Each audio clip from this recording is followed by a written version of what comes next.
એવા જ યમુનાજી સારસ્વત કલ્પમાં હતા, આજે પણ છે. પણ મારે દુઃખ સાથે કહેવું પડે છે કે આજે આપણા યમુનાજી એટલી ખરાબ પરિસ્થિતિમાંથી પસાર થઈ રહ્યા છે, જ્યાં કેમિકલનું પાણી છે એકલું, જ્યાં ગંદકી છે, જ્યાં નાળાના પાણી છે. આજે યમુનાજી આપણા અલૌકિક મૈયા છે. ચોરું કચોરું થાય પણ માવતર કમાવતર ન થાય. માં એ માં, બીજા બધા વગડાના વાહ, એવું આપણે આપણી લૌકિક માં માટે કહીએ છીએ, જે 50-60 વર્ષના થઈએ ત્યાં સુધી જીવતી હોય છે. પછી આપણે એને જોઈ નથી શકતા, ફોટામાં ખાલી માળા જ પહેરાવીએ, રાજી થાય કે હાર પહેરાવ્યો. આપણા યમુનાજી આપણે જન્મ લઈએ ત્યારે બ્રહ્મ સંબંધ લઈએ તો તનુ નવત્વનું દાન આપે. આપણો દેહ તો મળમૂત્રથી ભરેલો જ. કોઈ અડવા દે હાડ માંસકી કોટડી, માહે ભૈરો ભંગાર. અંદર શું છે આપણે જાણીએ છીએ મારા વાલા. આ ખોલો ને એવી ગંધ મારે કોઈ અહીં ઊભું ન રહે. આ તો મારા વલ્લભની કૃપા, ચામડીથી ને મઢી લીધું છે. જેની પાસે બહુ પૈસા ન હોય ને, એ ખોટી બંગડી હોય ને એના ઉપર સોનાનો ગ્લેટ ચડાવે. એટલે આપણને બધા નાણે ગ્લેટ ચડાવી દીધો છે ને, એટલે કિંમત સોનાની છે.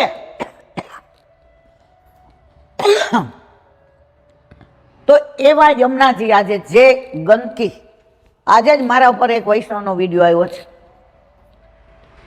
આમ આંખમાં પાણી આપણને આવી જાય. તો એવા યમુનાજી માટે આપણે ઝુંબેશ ઉપાડી છે કે વ્રજમાં આજ્ઞા લઈ આવ્યા પછી આખી દુનિયાના મેક્ઝિમમ વૈષ્ણવો આ યુટ્યુબ દ્વારા આ સત્સંગ સાંભળે છે. લગભગ 70 થી 80%.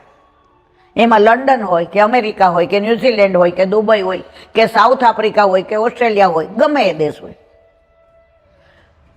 બધાએ એક તારીખ નક્કી કરીએ એટલે ડ્રાફ્ટિંગ તૈયાર છે ગુજરાતીમાં, હિન્દીમાં અને ઇંગ્લિશમાં. એ પ્રમાણે એક જ દિવસે આપણે ત્યાં મેલ કરવાનો છે. હવે મારા જેવાને મેલ ના આવડે તો પોસ્ટકાર્ડ લખવાના છે, એનું ડ્રાફ્ટિંગ યુટ્યુબ ઉપર આપશું. એમાં નીચે તમારી સાઇન અને તમારો મોબાઈલ નંબર. ત્યાંની પોસ્ટ ઓફિસ ભરાઈ જવી જોઈએ, મેલ દ્વારા એના પહેલા ભરાઈ જવા જોઈએ. મોદીજીને યોગીજી પૂરેપૂરા આપણને સપોર્ટ કરે એવા જ, પણ ત્યાં સુધી પહોંચવું તો જોઈએ ને મારા વાલા. આપણે મિલનભાઈને કહીએ નહીં કે અમારે જમવામાં મોડું થાય તો કાંઈ વાંધો નહીં, એક સામગ્રી ઓછી હશે ચાલશે, પણ રસ્તામાં કરહલ્લા આવે છે, તમારા પેલામાં નથી, અને ત્યાં કાંટા ને કાંકરા લાગે, મને આકરા, હું કેમ આવું એકલી. હું ને તમે એકલા ગયા હોય તો ત્યાં જવાય એવું નથી. તો એક આપણે કહીએ કે ભાઈ અમારે જવું છે, તો મોદીજીને યોગીજી સુધી આ પહોંચાડ. જેમ આમને કહીએ તો લઈ જાય, એમ ત્યાં આ વાત આપણે પહોંચાડવી છે. એટલે આપણા યમુનાજી જે 16 શણગાર સજી, હાથમાં કમળના માળાજી લઈ ઠાકોરજીને ધરાવવા પધારતા હોય, અને એ જળ ખડખડ ખડખડ વહેતું હોય, એ ત્રિવિધ વાયુ સંચરતો હોય, ત્યાં પક્ષીઓનો કલરવ થતો હોય, એમાં કમળ ઉગ્યા હોય, એની સુગંધથીને આપણને ત્યાં દોડતું જવાનું મન થાય. એવા અમારા યમુનાજીનું સ્વરૂપ પાછું અમને આપો. તો એ યમુનાજી સારસ્વત કલ્પમાં હતા અને અત્યારે છે. ત્રીજું, વ્રજ રજ. ઘણા ત્યાં આવે ને, પહેલી વાર હું જ, આપણે જરાય ઓછા નહોતા. સોચું હા માર કે બિલ્લી હચકો ચલી. પહેલી વાર હું આમની ભેગી ગઈ ને, મેં તો મિલનભાઈ હારી જગ્યાએ ઉતારો આપજો, આવી ગંદ કેમ નહીં મજા આવે. અને હું બોલ્ડ કેવી છે આ બધાને ખબર છે. હવે નથી, હવે મને ખબર છે દીનતા કોને કહેવાય. તમે જ્યારે દીનતાને મહેસૂસ કરો ને, એના કરતાં સામેવાળા તમારી દીનતાને મહેસૂસ કરે ને, મારા વાલા, એને દીનતા કહેવાય. ગંદકી જ્યાં સુધી આપણી અંદર છે, દ્વેષ, ક્લેશ, પાપ, પ્રપંચ, અહંતા, મમતા, તારું મારું, ત્યાં સુધી તમને ત્યાં ગંદકી દેખાશે. એક નાનો દાખલો દો. 100-125 વર્ષ પહેલા એક સંત હતા. હવે વૃંદાવન ગયા. એટલા બધા એને પાપ કર્યા હતા, એટલું બધું ખોટું બોલ્યા હતા, દારૂ ને જુગાર ને બસ શબ્દો નથી. હવે એને વૃંદાવનમાં ચોરી કરવા આવ્યા હતા કે લોકો બધા પૈસા બહુ લઈને આવે એટલે રોજ 4-5 જણાને. હવે એણે વૃંદાવનમાં બાંકે બિહારીના દર્શન કર્યા. નજરથી નજરને મિલાવી તો જો પ્રભુને તું પ્રેમી બનાવી. તમારે મોઢું નથી થતું ને 10 મિનિટ થતું હોય કેજો મારા વાલા. નજરથી નજર મળી ગઈ. નક્કી કર્યું કે મારે હવે ચોરી કરવી નથી. માગે મળે એ ખાય અને કદમના વૃક્ષ નીચે બેઠા બેઠા રાધે રાધે શ્યામ મિલા દે, રાધે રાધે શ્યામ મિલા દે. હવે કોકે એને એમ કહ્યું કે ઠાકોરજી તો થોડા કઠોળ છે, પણ રાધેજી છે ને ઓલી બરસાના વાળી, એ તમે ખોટો ખોટો પ્રેમ કરશો ને તો એ સાચું માની જશે. એ બરસાના ગયા તો 12 સવારે બધા કચરો વાળી અને ઢગલો કરે ગંદકીનો. એમાં ઘરમાં બધું જ હોય, એ ઢગલો કરે ને એ ઢગલા ઉપર બેસે, કચરાના ઢગલા ઉપર બેસે અને જે કોઈ એને ગાંડા માનીને આટલું દઈ જાય એ ખાઈને રાધે રાધે શ્યામ મિલા દે. ઓલા કચરાવાળા લેવા આવે નીચે ઉતારે, બીજે દિવસે પાછા બેસે. બધાએ પૂછ્યું તમે ઢગ ઉપર? મારી અંદર અત્યાર સુધી મેં ચોરી, લૂંટફાટ, દારૂ, જે કચરો અંદર ભર્યો છે ને એ અહીંયા બેસીશ ને તો આ ઉપરવાળી બરસાના વાળી એકવાર મને ક્ષમા કરશે, કરશે અને કરશે. શરદ પૂનમની રાત્રે પગથિયા ઉતરતા 16 શણગાર સજેલા સામનેજી એટલે કે લાડલીજી, એટલે કે બરસાના વાળા, એટલે કે રાધા આવી એને હાથ પકડીને કે હાલ તારા બધાય ગુના માફ, તારું દિલ છે સાફ, અને ઉપર લઈ ગયા. પ્રસાદ લીધો અને લીલામ પહોંચી ગયા. આ વ્રજનું મહત્વ છે. એટલે આપણે બધા જઈએ છીએ, ક્યાં ઉતરવાના મને કઈ ખબર નથી. તમારે જેટલી ખબર હોય એટલી મને, કારણ કે રોજ કઈ આપણે મળતા ન હોઈએ. મારે મતલબ વ્રજથી જ, પણ હું પુષ્ટિ માર્ગીય ભેગી એટલે જાઉં કે મારે મર્યાદા માર્ગીય જાઉં તો મારે એવી વાતો કરવી પડે, એ મને ગમતું નથી. તો આપણે બધાએ સાથે મળીને વ્રજમાં આજે જે એક વચનામૃતમાં એક વાક્ય સરસ કીધું, જો તમે ઠાકોરજીના દર્શન કરવા જાશો તો મંદિરમાં તમને દર્શન થશે, પણ જો તમે મળવા જાશો તો તમને એક ના એક દિન કાંઈક ને કાંઈક અનુભવ ઠાકોરજી કરાવશે કરાવશે કરાવશે, એમાં કોઈ શંકાને સ્થાન નથી. તો હવે આપણે નક્કી કરવાનું, આપણે દર્શન કરવા જવું છે કે મળવા? તો આપણે બધા સાથે જો હવે આમાં ઘણી એવી જગ્યાએ મિલનભાઈ ને બહુ મોંઘું પડે તો પડે, એનાથી કઈ મતલબ નથી. આપણે એ પૈસા માટે વ્રજમાં નથી લઈ જતા હે ભાઈ. એને પડે તો ચિંતા એટલે નહીં કરવાની, એ બીજા કમાઈ લેશે, વ્રજમાં નહીં કમાવાનું. હવે નાનો દાખલો, તમે બરસાનામાં જાઓ ને, રમેશ બાબાની ગૌશાળા છે, 55,000 ગાયો, મોર દેન 55,000. તમે એ વાતાવરણ નહીં જોયું, એને રાખે છે, એની ચોખ્ખાઈ, એને ખવડાવવાનું, એના મશીન ઉપર પંખા.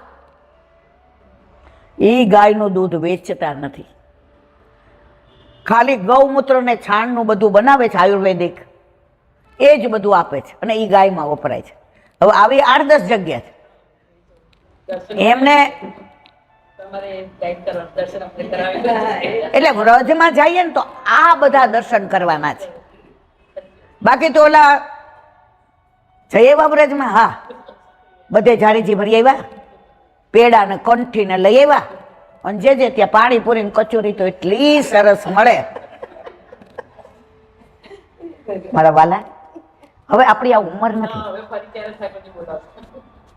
તો આપણે બધાય જવું છે વ્રજમાં, કાંઈક લેવા જવું છે અને કાંઈક મૂકવા જવું છે.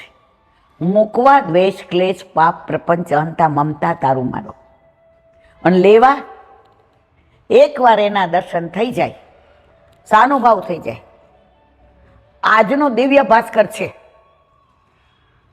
એમાં તો બધું ઓથેન્ટિક હોય, એમાં કાંઈ કોઈ કપોળ કલ્પિત ના હોય. એ વાત કરીને આપણે પૂરું કરીએ, બધાને મોડું થાય, કારણ કે બધા એવા હોય અડધો કલાક માટે. એક કૃષ્ણ ભક્ત હતો, હવે એ વૃંદાવનમાં કે બરસાનામાં ગોકુળમાં આવ્યા. આખો દી બોલે, રાધે મને શ્યામના દર્શન કરાવો ને, રાધે મને શ્યામના દર્શન કરાવો ને. કોઈ હામું જુએ નહીં, કોઈની આરે માથાકૂટ નહીં. બ્રજ રજ, વૃક્ષો, વેલીઓ, અતાવો, લતાવો, પતાવો, ચારે બાજુ બધાની સામું જુએ. મને કૃષ્ણ અહીંયા મળશે, મને કૃષ્ણ અહીંયા મળશે.